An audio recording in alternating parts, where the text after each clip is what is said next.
In this video, we're gonna cover the what, how, and why of that 7-pattern strobe controller. We're gonna talk about what this thing is, how you can use it, and why you would use this. And at the end of the video, we're gonna cover all 7 different patterns so that you can check out what it's gonna look like on your project before you ever buy the thing. Hey, my name is Chris, and you are at FlyRyde, where we're gonna talk about the ways that you can save a ton of time building something you're super proud about, and you get to spend more of your time doing the things you want to be doing. Friends, family, activities, working on that cool project car of your own, and less time tinkering and wiring and driving yourself crazy. So this is the Sho-Me 7-pattern strobe controller from Able 2 Products. It's something that I've seen and used a few different versions of. It's a US made part, it's dope. Let's talk all about it.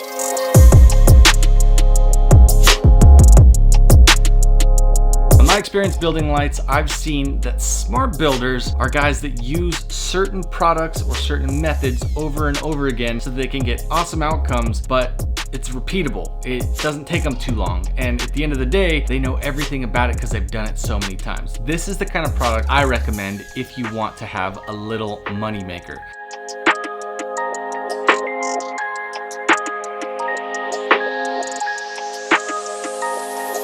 Something I'm gonna be talking about in some of my courses I'm building right now, the LMMs, the little money makers. This strobe controller absolutely falls into that range because it's just basic. Let's talk about the setup when I opened this thing up the other day. Oh, it's hot. This is one of the coolest products that I've used over the past few years. It's got 5 wires coming out of it. That's it. It says right here, positive is red, and then it says right is yellow, left is blue, and white is mode. Black is ground. Let me hook all these things up really quick, and then I'm gonna strobe back and forth the reverse lights inside these Genesis hooptail lights.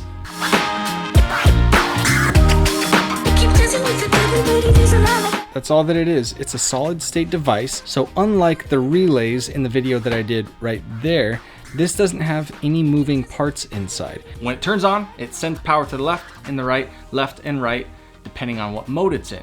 You just give one wire some power and it will change the mode that it's in. You can do that 7 different times, 7 different modes, 7 different looks. Obviously, it's not too complicated. How you wire this thing is a completely different matter. You can get fancy, do a nice loomed wire harness. I had to do something crazy on these taillights. I actually put it to where this, I know, is going to be installed in the car very close to this light. We've got this blue wire that goes to the left tail light. So instead of having a big giant harness, I basically just have it coming right from the main unit itself to the little connector on the back of the light that's also hooked up to my ghost sequencer. Definitely not a video about ghost sequencers, but there's one in there. So then on the other side, we've got our yellow wire. This is gonna go all the way down, a braided wire that's gonna go across from one tail light to the other, and eventually it's gonna make its way back to the connector that is over here for the right tail light. And that is what is able to send one wire to this light, one wire to that light, and it's all still coming from this main unit.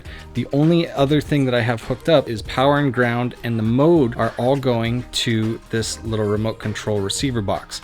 That means that when I hit button C on this remote, that's gonna give power going down those power and ground wires, right?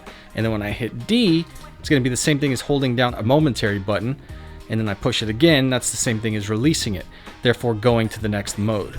You could just set it between 2 products that you want to alternate between and set it up that way. It's fully potted. It's not gonna give you problems if some water touches it or anything like that. Super versatile, easy to use part. And last, the why behind this product is because it's just gonna save you time and deliver a really cool end result. Something that doesn't take hours and hours so you can get back to your friends and family, not spend all your weekend hours tinkering or doing something that nobody else is gonna understand because it's just way too complex. This is basic. It's got 5 wires. 2 of them are just to turn the thing on. That's pretty straightforward. There's not a lot that you can do wrong, so I absolutely say that this is a product you're gonna wanna experiment with and try to use it on all kinds of stuff. Taillights, headlights, side markers, little front bumper DRL lights. I've used it on all kinds of things as well. It always packs a really cool punch, and I think it can take your projects to the next level as well. Oftentimes I see awesome products that are out there and you never get the full demonstration of what they do, so you never buy them and you don't get to enjoy them. All right, we're gonna go through the modes. This is the first one, single flashing, and you can see the bulbs are just turning on and off over and over again. Not much extra to say about that. Now let's step into mode 2. So I'm gonna hit this button once and again, and there we go. It's flashing twice. self-explanatory. Moving right along, we're gonna go to mode 3, which is quad flash. So it is now doing 4 flashes of light and then a little break and then 4 flashes of light again. And let's check out mode 4. Now we're actually alternating. So alternating flash, as you can tell, is just going back and forth. There's no change in speed or anything like that. But if we go to mode 5, we're now getting an alternating and variable speed. So it is going back and forth, but it's actually changing how fast it does that. All right, on to mode 6. So this is called simultaneous variable speed. And as you can tell, it's not alternating back and forth anymore. It's just flashing at the same time, but instead of it just doing it 4 times in a row or 2 times in a row, it's speeding up and slowing down while it's flashing at the same time, not alternating. And last but not least, we've got mode number 7, which is random. So now we're getting a simultaneous variable speed, and then it's gonna hop right into alternating after it does that for a bit. And so this is something really cool, I think, perfect for having the sequential lights. So when I'm turning these on, now you're getting this variable simultaneous flash as well as alternating, and that's exactly what the Ghost module is doing with the factory LEDs on these taillights. We've got one other show mode that we can add in here too. We've got different stuff happening on the right light than the left, and it looks really cool with that variable speed changing and the alternating and all of that. But let's say we just want to keep it simple. So now we've just got flash going on. So this is a double flash. Now we're on to quad flash. Now we're on to alternating. And now we're on to variable speed alternating. Now we're on simultaneous variable speed. And we've got this crazy random setup. So I think you can tell you can really mix it up hardcore with this stuff, and it's gonna make a giant impact. Actually, yeah, there we go. I was like, oh, it's not alternating. This is a very, very crazy setup. Shameless plug here. These are the bulbs that I've been using for this video. This is the super bright reverse light T15 style, and that is this crazy little dude right there. And then we've also got the 1156 that replaced the original turn signal bulb in these Genesis Coupe taillights. So this is now a white LED bulb.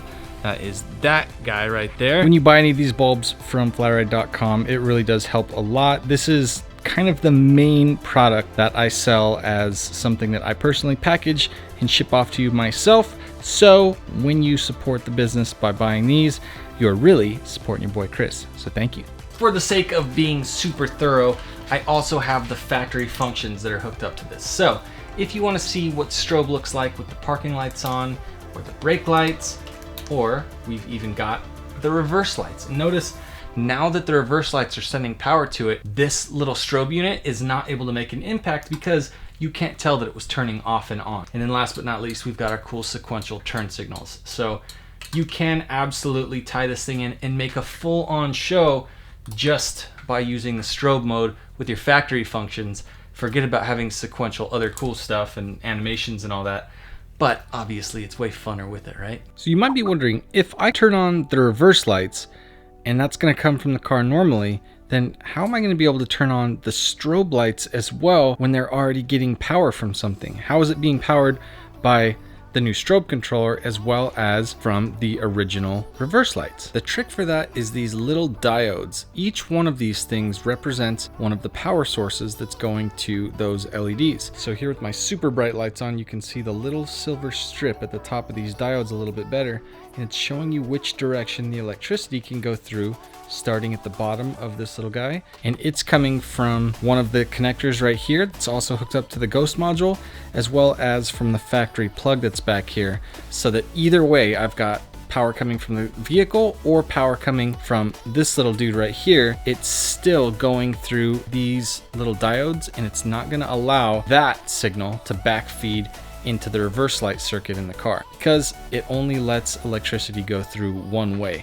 So this is the trick. I have a whole video that I've talked about these on. I'm gonna do another one just to be extra thorough and drop the diodes on the ground. All right, I mentioned I have another video that I want you to watch, actually 2 of them. So I'm gonna link you to this video right here, as well as this video right here, so that you can get a little bit more information about doing those diodes, as well as the relays that I mentioned earlier that are mechanical and they get little flippy things that can die over time. I don't know. Ooh, I'm gonna make you a downloadable guide too. Subscribe to the channel if you haven't yet. Watch everything. See ya.